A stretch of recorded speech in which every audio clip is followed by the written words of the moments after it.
بسم اللہ الرحمن الرحیم۔ اس سے قبل سورۃ البقرہ کی 40 آیات کی تفسیر بیان ہو چکی۔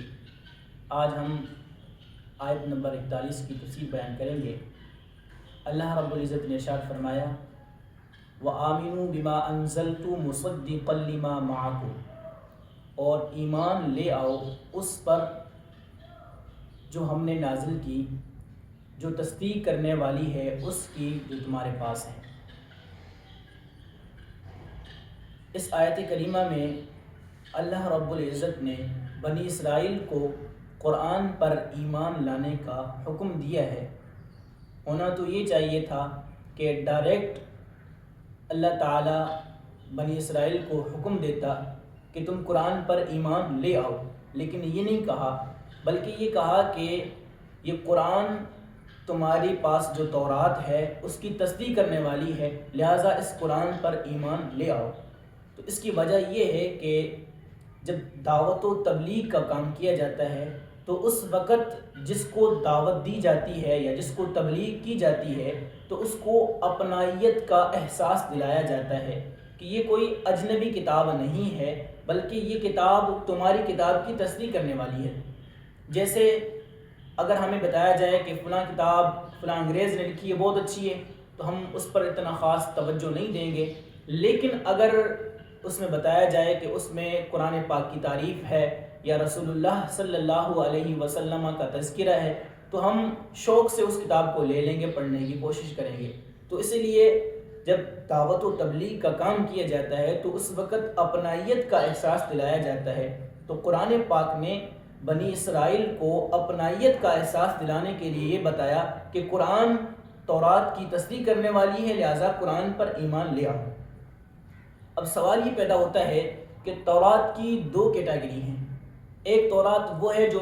منزل من اللہ تھی، حضرت موسیٰ علیہ السلام کے دور میں موجود تھی، اور دوسری تورات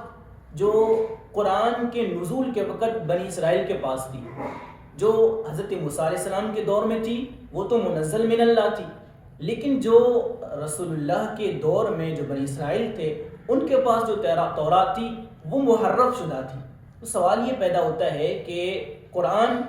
کس تورات کی تصدیق کرتا ہے، جو محرف شدہ ہے اس کی یا جو منزل من اللہ ہے؟ تو اس کا ایک جواب یہ ہے کہ قرآن تصدیق کرتا ہے اس تورات کی جو منزل من اللہ، جو حضرت موسیٰ علیہ السلام کے دور میں تھی، اور دوسرا جواب یہ ہے کہ قرآن جو ہے وہ تورات کی صرف اس بات میں تصدیق کرتا ہے کہ وہ اللہ تعالیٰ کی طرف سے نازل کردہ ہے، وہ ہر دور کی تورات اس میں شامل ہو جاتی ہے ان کی تعریفات کو چھوڑ کر۔ آگے اللہ رب العزت نے ارشاد فرمایا وَلَا تَكُونُوا أَوَّلَ كَافِرٍ بِهِ، اور اے اہل کتاب، اے بنی اسرائیل، تم پہلے انکار کرنے والے نہ ہو جانا۔ سوال یہ پیدا ہوتا ہے کہ رسول اللہ صلی اللہ علیہ وسلم کا انکار سب سے پہلے یہودیوں نے یا بنی اسرائیل نے تو نہیں کیا، اس سے پہلے قریش انکار کر چکے تھے، تو پھر یہ فرمانا کہ اول کافر بھی، تم پہلے انکار کرنے والے نہ ہو جانا، تو اس کا جواب یہ ہے کہ اس سے مراد اہل کتاب میں سب سے پہلے انکار کرنے والے نہ ہو جانا، اور جو قریش تھے وہ اہل کتاب نہیں تھے،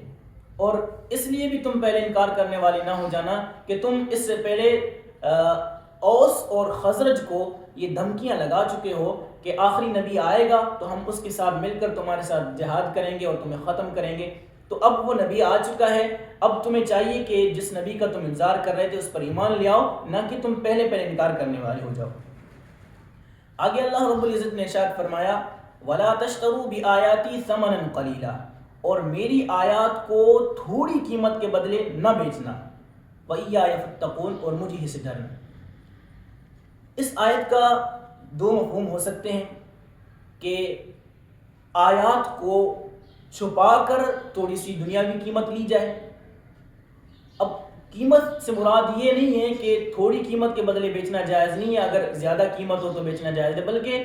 قرآن کی آیات یا تورات کی یا اللہ تعالیٰ کی طرف سے جتنی بھی نازل کردہ آیات ہیں اس کو دنیاوی مال کے بدلے لیا ہی نہیں جا سکتا، کیونکہ اللہ تعالیٰ نے قرآن پاک میں فرمایا متاع الدنیا قلیل، دنیا کا ساز و سامان جتنا بھی ہے وہ تھوڑا ہے۔ تو